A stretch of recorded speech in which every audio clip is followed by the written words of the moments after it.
Hi, நான் உங்கள் SS family. நான் நல்லா இருக்கேன். நீங்கள் நல்லா இருக்கீங்களா? இங்கே பாருங்கள், இப்போ நம்ம எந்த கோயிலுக்கு வந்திருக்கோம்னா இதை வந்து நீங்கள் ஓட்டி விடாமல் பாருங்கள்.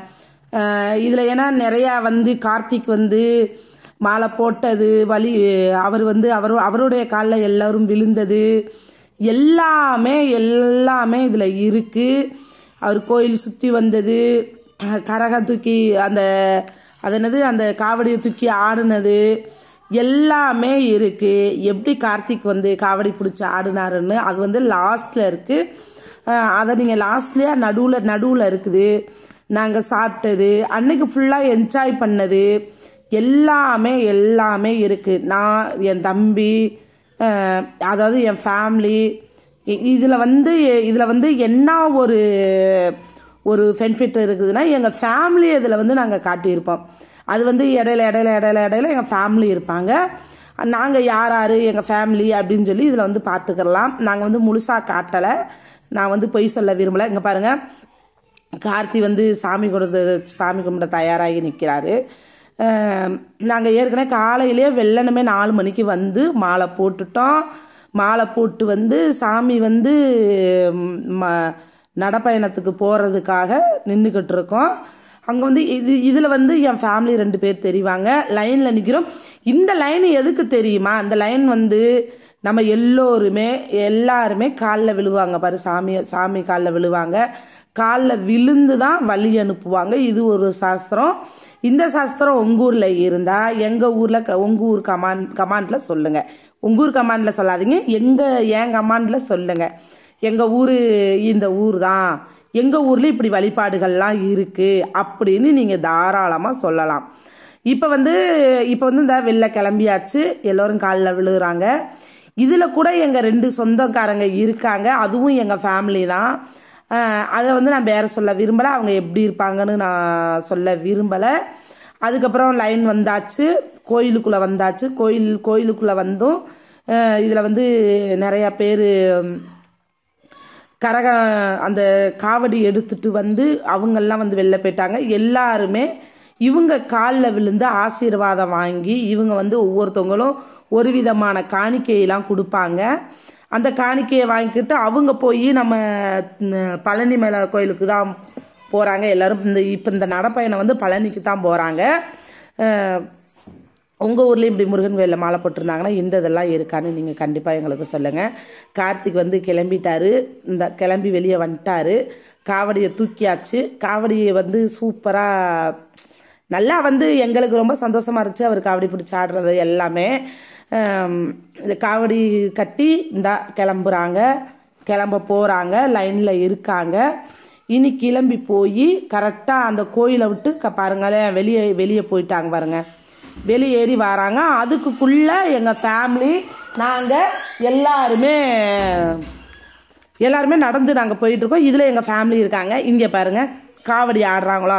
இந்த காவடி ஆடையில் அந்த கொட்டுக்கும் அந்த ராகத்துக்கும் பயங்கரமாக இருந்துச்சு. சூப்பராக இருந்துச்சு. உண்மையாகவே எங்களை மறக்க வச்சது இந்த காவடி ஆட்டம் தான். அந்த சின்ன பையன் பாருங்களேன். அந்த சின்ன பையன் யாருன்னு நீங்கள் பார்த்து சொல்லுங்கள்.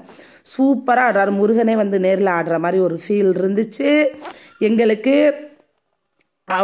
அதுக்கப்புறம் நான் என்ன சொல்ல விரும்புகிறேன்னா, அதுக்கப்புறமும் பாருங்கள், கார்த்திக் அதில் ஒரு முக்கியமான விஷயம் பண்ணியிருப்பார். அது என்ன விஷயம்னு நான் சொல்லலை. அதை நீங்கள் வீடியோ பார்த்து தெரிஞ்சுக்கங்க என்ன பண்ணுறான்னு. இங்கே பாருங்களேன், அந்த பையன் முகத்தில் ஒரு சாமி வர மாதிரி ஒரு ஃபீலில் முருகனே நேரில் ஆடுற ஃபீலிங் எல்லாத்துக்குமே இருந்துச்சு. அங்கே உள்ளவங்க எல்லோருமே மெய் மறந்தாங்க. நல்லா ஆடுவான். அந்த முகத்தில் நாங்கள் அவனுடைய முகத்தில் ஒரு முருகனை பார்க்குற மாதிரி எனக்கெல்லாம் ஒரு ஃபீல் இருந்துச்சு. அவனவே மெய் மறந்து அந்த தம்பி ஆடுனான். கொஞ்ச நேரம் நல்லா மெய் மலக்க வச்சு மக்களை சந்தோஷப்படுத்தி தான் அங்கே பாருங்கள் எப்படி ஆடுறாருன்னு பாருங்கள். எனக்கும் ஒரு ஃபீல் இருந்துச்சு. எனக்கே சொல்லப்போனால் எனக்கே ஒரு தன்னறியாமல் சாமி வந்துருமோ எனக்குன்னு ஒரு ஃபீல் இருந்துச்சு. சாமி ஆடுற ஃபீலு. நான் அந்த வீடியோ எடுக்கலையெல்லாம் டான்ஸ் ஆடிக்கிட்டே தான் அந்த வீடியோவை எடுத்தேன். எல்லாருமே சொல்லிக்கிட்டு இருந்தாங்க, அந்த பையன் முகத்தில் பாருங்கள் சாமி வந்துருச்சு, அதனால தான் அப்படி அந்த பையன் ஆடுறான் அப்படின்னுலாம் சொன்னாங்க. அங்கே பாருங்கள் அந்த பையன் எப்படி ஆடுறான்னு நல்லா பாருங்களேன். நல்ல நாங்களே மெய் மறந்துட்டோன்னா கொஞ்சம் பாருங்களேன், பாருங்கள் எப்படி ஆடுறாருன்னு. அதுக்கப்புறம் என்ன நடந்துச்சுன்னா, அதுக்கப்புறம் கொஞ்சம் அப்படியே நிறுத்திட்டாங்க, சாந்தமாயிட்டாங்க. அதுக்கப்புறம் நாங்கள் வெளியில் கிளம்புறதுக்காக கிளம்புனோம். அதுக்கப்புறம் நம்ம கார்த்திக் இவங்க எல்லோருமே, கார்த்திக்குன்னு சொல்கிறத விட வேலு, அதாவது எனக்கு வந்து கார்த்திக் நாங்கள் கூப்பிடுவோம், வெளியில் போனால் கார்த்திக் அப்படி சொல்லி கூப்பிடுவோம். ஆனால் வந்து வீட்டில் வந்து வேலு வேலு வேலுன்னு சொல்லி தான் கூப்பிடுவோம். இங்கே பாருங்கள் இவங்க எப்படி டான்ஸ் ஆடுறாங்கன்னு. அந்த பையனுக்கு சாமி வந்ததுனால நம்ம வந்து இவங்க வந்து 3 பேருமே குருநாதர்கள். இந்த வந்து ஒரு எத்தனை பேர், ஒரு 500 பேர் போயிருப்பாங்கன்னு வச்சுக்கிறோம்ல, அவங்களுக்கெல்லாம் இவங்க 3 பேர் தான் குருநாதர்கள். அதனால அந்த சின்ன பையன்கிட்ட வாங்கி இந்த குருநாதர்கள் வந்து ஆசீர்வதிக்கிறாங்க. நல்லபடியாக வழி நடக்கணும், நல்லபடியாக போகணும் அப்படின்னு சொல்லி மீதியை வந்து இந்த 3 குருநாதர்களும் டான்ஸ் ஆடி காவடி ஆடி அந்த இதை பூர்த்தி பண்ணுறாங்க. அதை வந்து பூர்த்தி பண்ணிக்கிட்டு இருக்காங்க. அதுவும் நல்லா டான்ஸ் ஆடுறாங்க, பாருங்கள் எப்படி ஆடுறாங்கன்னு பார்த்துக்கிட்டே இருங்க. அதுக்கப்புறம் திரும்ப என்ன நடந்துச்சுன்னா, அது முடிஞ்சிருச்சு. நம்ம சாமிகள்லாம் வச்சு திருஷ்டி சுற்றுறாங்க பாருங்கள். ஏன்னா இப்போ எப்படி நடப்பயணம் நடக்கிறாங்களோ யாரோட திருஷ்டியும் கண் திருஷ்டி எதுவுமே படக்கூடாதுன்னு இங்கே பாருங்கள் எப்படி திருஷ்டி சுற்றுறாங்கன்னு மட்டும் பாருங்கள். அதில் தேங்காயை சூடம்